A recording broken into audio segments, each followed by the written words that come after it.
Detective Bascom. It's nice to talk to you. How you doing? So this is Next Best Picture podcast, and I'm here with me today. I have with Ashley Waters, the one of the breakout stars of Netflix's kind of surprise hit Adolescence. So, Ashley, were you surprised by just how this show blew up? Yeah, just like everyone else. I mean, it hit me like it hit the rest of the world. Obviously, I had great fun filming it, and I knew it would be some sort of topic of conversation. It was going to start a conversation, but no one could tell that it was going to, reverberate around the world the way it did. And I think, I think that stuff is just down to timing. Sometimes I think the world needed it, even though they didn't know they needed it. And I think, a lot of parents, like myself around the world, had their eyes opened up to a world that they didn't know existed. So it was a revelation in a sense, coming from a little small kind of niche sort of show from Yorkshire in England. But yeah, I was definitely surprised. And the train's still going, to be honest. It's bringing us to the Emmys. It's done so much legwork by itself. It's just been amazing to see. Yeah, no, it's and then congratulations, of course, to you and the whole team on the Emmy success so far, and the Emmys I'm confident that the show will win. So, obviously, anytime you're going to be doing a extensive one take project, that's not easy, I have to imagine. So tell me a little bit about the process of having to pull off these lengthy one take episodes where there's really no room for error.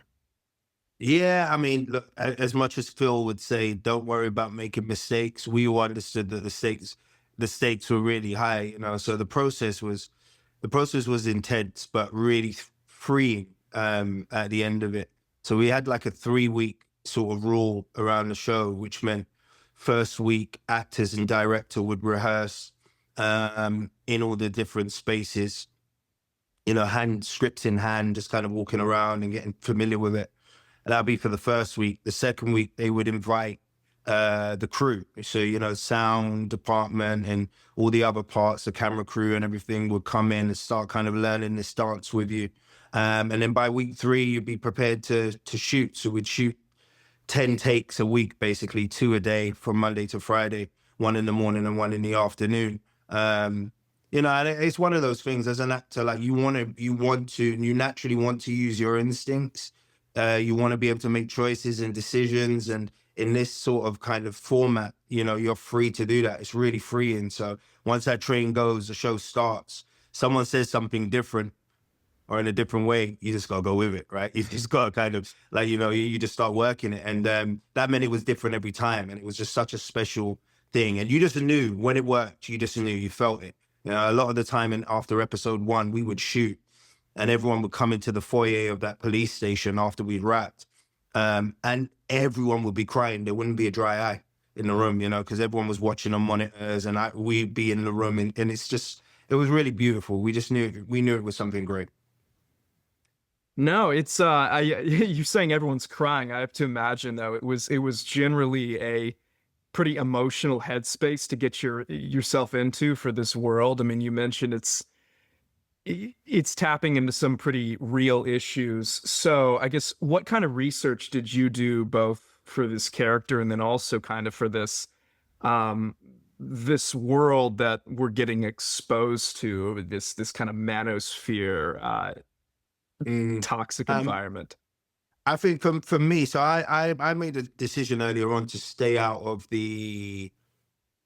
kind of stay out of the whole manosphere sort of space and going down that rabbit hole for research, only because, I just felt my character, like myself in real life, to be honest, have no clue about about any of Yeah. that. So I wanted to keep that keep that presence and keep that energy throughout the show for the character. But regarding, initially on getting a script, it was like, what do I need to do? And my first instincts were to kind of become accustomed more to like police procedure understanding like the protocol and the stages that they have to go through when making an arrest, when raiding and stuff. So I went out on a police raid in Liverpool, with Stephen Graham's cousin, who's like quite high ranked in the police force out there. Really? Yeah. And they took me on an actual raid, so from incident room where they're talking about the perps and, who they're going to get, why, etc., to actually, getting to the door and kind of descending on this guy's house. Unfortunately, it was the wrong house after all of that preparation and stuff. So it's pretty embarrassing for me, and I really do believe the guy whose house it was did recognize me. So I hope he doesn't think I secretly work for the police now, but I hope he's seen the show. But yeah, so who was that? And then kind of, getting to work, actually, it was like, throw all of that out the window. This isn't about being a policeman. This guy is a dad. That's why he's here. That's why he cares so much. That is his motivation for everything, is kind of trying to understand why, because his kid could possibly be in that position. And it was so eye-opening. I mean, even for me, I've got three boys, four boys actually, but three of them are quite old, in their 20s. And it gave me a huge insight into sometimes how absent I've been as a dad, even though I think I'm there, even though I think I'm asking the right questions and getting the information I need. You're not always, and I think Adolescence just gave everyone permission to open up that bedroom door and go in and say to your son or your daughter or whoever, look, how are you feeling? What's going on in life? Yeah, that's really powerful, and I'm glad it kind of gave you those opportunities. Um, what do you think was the single most difficult beat for you to play in this series? Um, Give me a moment, actually, maybe. I think what it was the interview, the big interview at the end of episode 1, actually, with Owen, with Jamie and with Stephen. Only because I think there was an instinct and there was something inside me that wanted to be a lot more aggressive. Yeah. Do you know what I mean?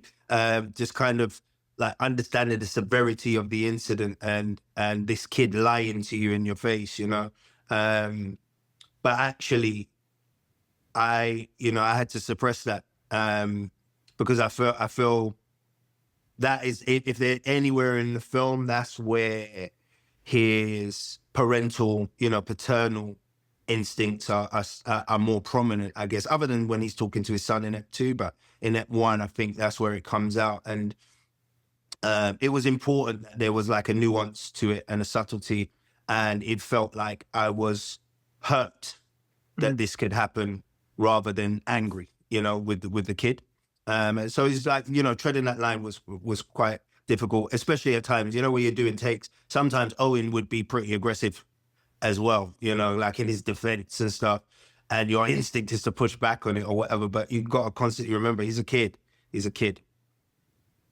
Yeah, so Owen is obviously extraordinary, and I guess this is the first time that we've gotten to see him on screen. He's a real talent. But tell me a little bit about kind of the work you did beforehand with him to develop some, I guess I wouldn't say chemistry, because you Yeah. guys aren't friendly, but you're to develop your dynamic beforehand during rehearsals. I mean, let me be honest. There was no work needed, to be honest.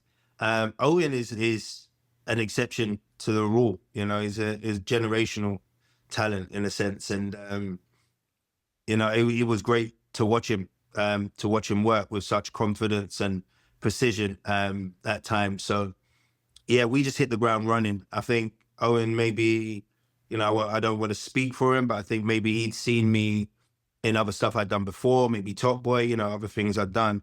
So for him to be so controlled, so calm, so still in the space where he needed to be, I found that really amazing to watch. Quite chilling, to be fair. I've worked with a lot of young actors who just don't have this level of kind of professionalism or craft at that age with that lack of experience, but he did. So pretty scary. He one to watch for definite. Okay, and Stephen Graham, obviously fantastic actor. He's like you. He has a lengthy history of appearing in quite a bit of stuff. Obviously wrote it. So tell me a little bit about the experience with working with Stephen Graham, both as an actor and a showrunner on this project. Amazing. There's no one better that you would want to have by your side as you know, as your fellow actor or as a showrunner. Um, he understands the story so well. There's no question that he can't answer. And he's supportive. You know, he leads by example. And it trickles down. Stephen Graham, if people don't know, is probably one of the, if not the nicest kind of guy in the game. So, and that's hard to find. So we respect that. But yeah, it was just great having him there, having the creativity, and feeling like, you know, supported enough that you can go out there and you know, give your all to this character and make choices that are your own. So you've also served as a showrunner, I believe. You had Bulletproof. Yeah, Is that yeah. correct? So did this trigger any ideas for future shows that you might want to write? Oh yeah, man. Projects? I'm always writing shows. I mean, they're not always being green lit, but I'm always writing them. Yeah, no, we got some great ideas, you know, and there's some more stuff in the pipeline for me and Stephen as well. We've come up with a good few ideas off the back of, you know, working on Adolescence together. So the future's bright, man. I'm really looking forward to seeing what we can achieve. Well, congratulations. This is fantastic work, and it's inspired me to look into a little bit more of your own filmography. It's Mm, thank you, man. so it's yeah, absolutely. And I'm glad you got to have this conversation with your kids, and I think it's really inspired a lot of conversations with everybody. So, um, yeah, best of luck at the Emmys, and thank you for your time. Thank you so much, Will. Thank you for your time, mate.